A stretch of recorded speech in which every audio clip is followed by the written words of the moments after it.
बस्तर का वो आंदोलन जो पिछले ठंड से जो है छत्तीसगढ़ सरकार की गर्मी बढ़ाए हुए हैं। जी हाँ, हम बात कर रहे हैं बेचा घाट आंदोलन की। और ये वही सड़क है जहां बेचा घाट को जोड़ती है। दरअसल दुर्गुकोंदल से पखांजूर और पखांजूर से छोटे बेठिया, उसके आगे पड़ता है बेचा घाट, जहां आदिवासी पिछले 1 साल से आंदोलन कर रहे हैं।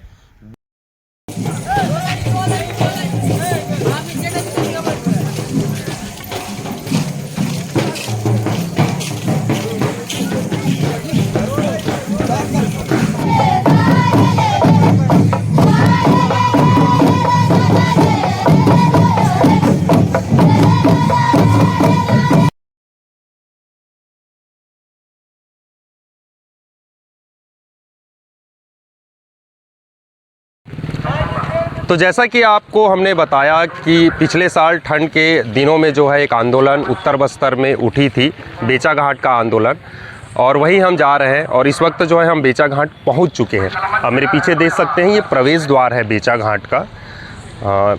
पारंपरिक तौर तरीक़ों से ये बनाया गया है और यहाँ काफ़ी संख्या में लोग आए हुए हैं। इस तरफ दिखाना चाहूँगा, मेरे जो सहयोगी हैं नरेन, थोड़ा इधर दिखाएंगे। यहीं जो है ग्रामीण रुके हुए हैं जो खाना खाकर जो है पिछले 2 दिन से यहाँ है।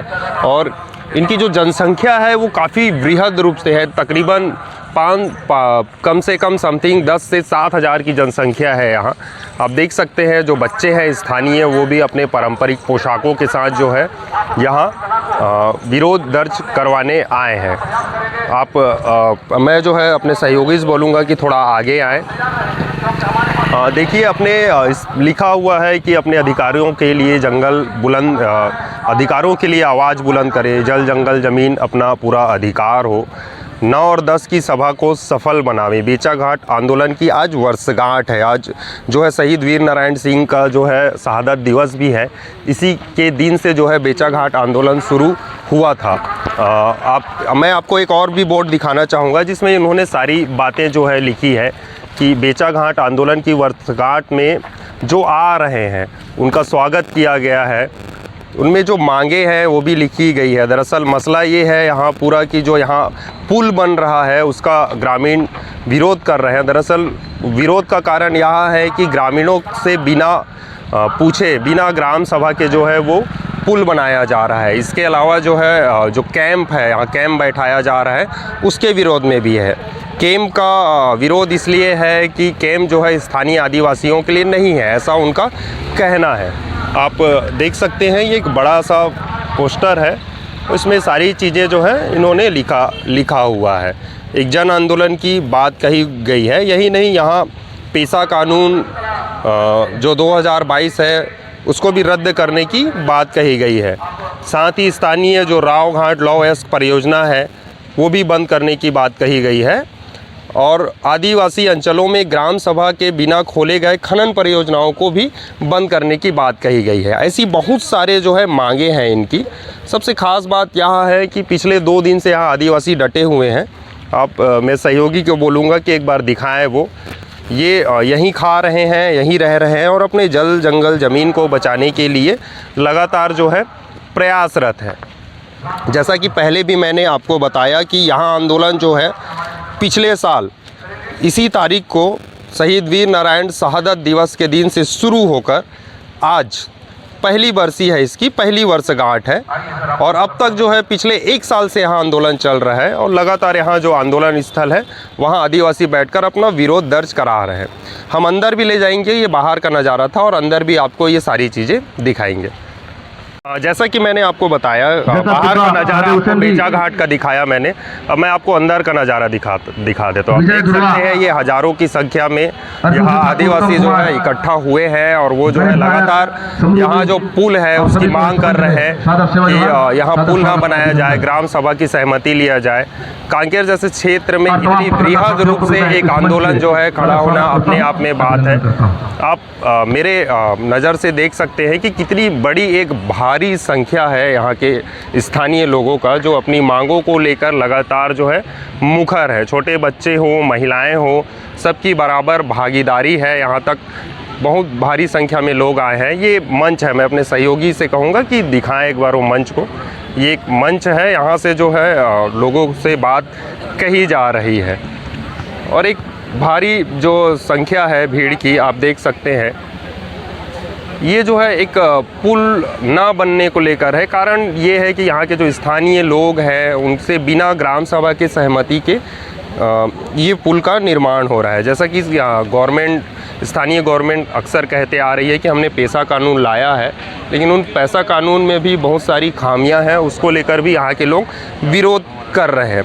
हमारे साथ जो है स्थानीय जो सामाजिक कार्यकर्ता है उनसे भी बात करते हैं। आलोक भैया, एक बड़ी जनसंख्या जो है आज इकट्ठा हुई है छत्तीसगढ़ में, कहीं ना कहीं एक बड़ी बात है इन सारी चीज़ों को लेकर, क्या कहना चाहेंगे? देखिए, निश्चित तौर पे ये संख्या दिखा रही है आदिवासियों के अंदर जो आक्रोश है। आज ये संघर्ष को एक बस पूरा हो गया है और सिर्फ यहाँ के संघर्ष की बात नहीं है, बस्तर के अंदर दर्जनों जगह संघर्ष चल रहे हैं। सिरगैल पिछले 1 साल से आंदोलन चल रहा है, लेकिन दुखद रूप से कहना पड़ेगा कि छत्तीसगढ़ की जो सरकार है, जो अपने आप को आदिवासी हितैषी होने का दम भलती है, इन संघर्षों के प्रति जिस तरीके से असंवेदनशील रवैया अपनाया है, बातचीत करने तैयार नहीं है, संवाद करने तैयार नहीं है, इसको लेकर लगातार आदिवासी समाज के अंदर नाराजगी बढ़ रही है। और आज इस बेचापार घाट के आंदोलन में पूरे बस्तर से लोग यहाँ पे मौजूद हैं और ये ताकत दिख रही है। और आने वाले दिनों में आप देखेंगे कि जो पूरे प्रदेश के संघर्ष हैं, चाहे वो हसदेव का संघर्ष हो, सिरगैल का संघर्ष हो,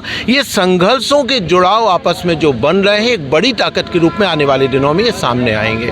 बहुत सारी बातें हैं आलोक भैया, जैसे एक बड़ा मुद्दा ये है कैंप और पुल का, जो अक्सर जो है मतलब एक बोला जाए शहरी लोग इसमें बोलते हैं कि कैंप और पुल का विरोध क्यों करते हैं उन लोग, उसको लेकर देखिए, जो विरोध है उसके पीछे कारण है। जब एक शहरी नज़रिया पूरे इसको विकास के नज़रिए से देखता है, लेकिन आप देखेंगे कि पूरे बस्तर के अंदर कैंपों की स्थापना से आदिवासियों का दमन बढ़ा है। जिन इलाकों में कैंप की स्थापना हुई, आप देखेंगे कि वहाँ पे फर्जी मुठभेड़ से लेके फर्जी गिरफ्तारियों की घटनाएं बढ़ी हैं।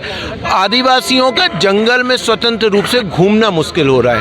तो ये जो पुराने अनुभव है, कोई कैंप की स्थापना यूं ही नहीं है, उसके पीछे एक बड़े कारण रहे हैं। जहां जहां कैंप की स्थापना हुई है वहां दमन बढ़ा है आदिवासियों का, और इस दिशा में सरकार के द्वारा कोई भी प्रयास नहीं किए गए हैं कि उस दमन को कैसे रोका जाए। और यही कारण है कि आज सीधे रूप से जो आदिवासी समाज जो है वो कैंपों की स्थापना के खिलाफ है। अब सड़कों की बात करते हैं कि सड़कों के विकास के नज़रिए से, लेकिन क्या हकीकत में ये सड़क यहाँ विकास के लिए है या यहाँ के संसाधनों की लूट के लिए है? बहुत स्पष्ट रूप से आप देखेंगे तो कॉर्पोरेट लूट के लिए जो बस्तर के खनिज संसाधन हैं उनको निकालने के लिए सड़कों का जो आवागमन है, जो फोर्स को मूव करने के लिए जो आवागमन है, और उससे बस्तर के आदिवासी चिंतित हैं, क्योंकि जो पुराने अनुभव हैं उनके सामने है दमन, विस्थापन, संसाधनों की लूट की दिशा में ये चीज़ें आगे बढ़ रही हैं। और इसीलिए ये कारण है कि पिछले 1 साल से बेचाघाट के लोग आंदोलन पर बैठे हुए हैं। और यही परिस्थिति, और ये सवाल है संवाद का, सवाल है अविश्वास का, जो दमन को लेके कोई कार्रवाई। आज आप देख लीजिए पूरे बस्तर के अंदर, चाहे वो सालकेगुड़ा हो, चाहे वो एडसमेटा हो, चाहे वो मोलपल्ली हो, यहाँ की जांच रिपोर्ट आने के बाद भी आदिवासियों को न्याय आप नहीं दिला पाए ना, तो विश्वास कैसे कायम होगा? जहाँ न्याय नहीं होगा, अन्याय होगा, वहाँ पे ये मान के चलिए कि गंभीर अविश्वास की खाई पैदा होगी, और बस्तर के अंदर वो लगातार बढ़ते जा रही है। साल भर बेचाघाट का आंदोलन, तो क्या है आलोक भैया ने जो है बहुत सारी चीज़ें क्लियर कर दी कि पुल क्यों होना चाहिए और कैंप की स्थापना क्यों होना चाहिए। तो ये एक बेचाघाट का आंदोलन है। ऐसे बस्तर में 13 आंदोलन चल रहे हैं। क्रांतिकारी साथी इस मंच पे, तो जैसा कि हम आपको बताया कि बेचाघाट आंदोलन स्थल में है, और आंदोलन स्थल से आज हम जो है इस पतवार में आ गए हैं। यही पतवार है जो 2 गांवों को जोड़ने का साधन है, और ये कोटरी नदी है। इसी कोटरी नदी में जो है पुल बनना है, और जिसका ग्रामीण जो है ग्राम सभा के बिना प्रस्ताव के जो पुल का प्रस्ताव है उसका विरोध कर रहे हैं। लेकिन इस नदी को पार करना जो है एक जोखिम है। रोजाना ग्रामीण जो है इसी नदी को, इसी पतवार से, जिस पतवार में मैं अभी बैठा हुआ हूँ, कि इतनी सी ही जगह है, और लगभग 12 भी नहीं 7 ग्रामीण जो है यहाँ आ सकते हैं, और रोज इसी तरह ग्रामीण उस पार से इस पार इसी पतवार के सहारे जाते हैं।